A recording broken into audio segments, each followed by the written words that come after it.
When I first stepped into retirement, I thought it would feel like pure freedom and no more alarms, deadlines, or rushing out before sunrise. Just calm, peace, and time. And for a while, it really was. I slept in, watched all the old movies I'd missed, and spent mornings on the porch watching the squirrels chase each other. But slowly, the quiet became too quiet. The days began to blur together, and one morning, sitting with my coffee, I caught myself thinking, is this it? Is this all there is now? Everyone talks about retirement like it's the grand reward at the golden years, the dream we've worked decades to reach. But nobody really talks about what happens once the celebration fades and the routine disappears. That part can leave you feeling lost. It did for me. Over time though, I learned that what I needed wasn't the old structure, it was rhythm. Small, intentional habits that gave my days meaning again. They weren't big or dramatic,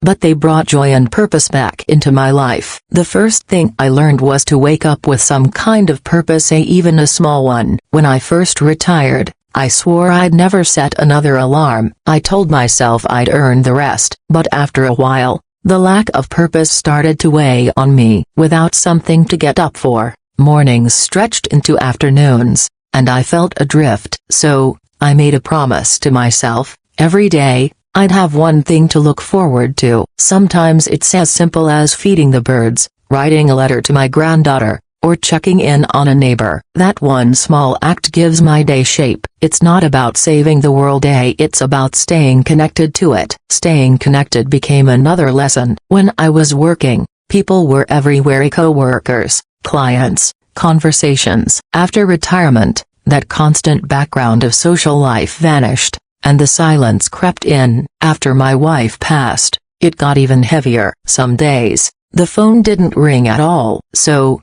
I started reaching out. I called my brother once a week, texted friends, joined a local group at the library. It felt awkward at first, but I realized something: most people are just as lonely as you think you are. Connection doesn't have to be grand, it just has to be real. Then there's movement, my daily reminder that my body still deserves care. I'm not talking about running marathons. I mean stretching in the morning, walking around the block, tending to my garden. When I move, I feel younger. When I stop, I feel every ache and year. I remind myself, motion is lotion. My knees may argue some days, but I'd rather keep moving than give up my freedom later. I also started learning again. For years, I thought retirement meant no more studying or deadlines. But when I stopped learning, my mind began to slow down. So, I picked up books again: poetry, history, even audiobooks. I joined a community class and rediscovered that spark of curiosity I'd forgotten I had. It doesn't have to be big, even learning a new recipe or asking your grandchild how to use an app keeps your mind alive. Another quiet joy came from giving back. I used to think generosity had to be big,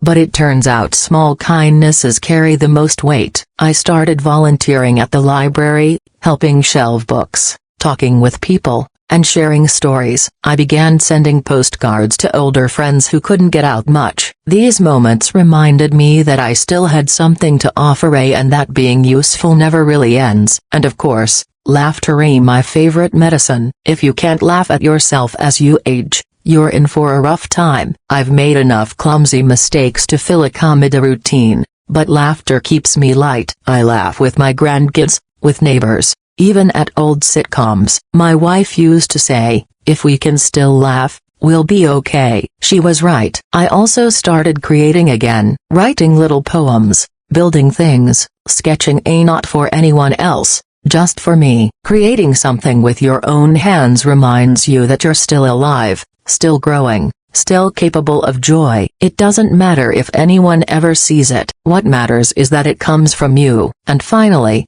I learned to let go. That one took the longest. I held on to old regrets, old wounds, and things I wished I could change. But I realized that holding on only keeps you stuck. Letting go, forgiving others, forgiving yourself, doesn't mean forgetting. It means making room for peace. It's not about erasing the past, but about freeing yourself to enjoy what's still ahead. Looking back now, These habits aren't accomplishments, they're lifelines. They brought me out of the fog and into the rhythm of living again. Life after retirement isn't about stopping, it's about shifting. There's still music, laughter, purpose, and light waiting for you. You don't need to start with all of this at once. Just one small step. Hey, call a friend, take a walk, write a memory, or smile at a stranger. The rest will follow, because even now, especially now, you're still here. You still matter. And that, my friend, is something truly worth waking up for.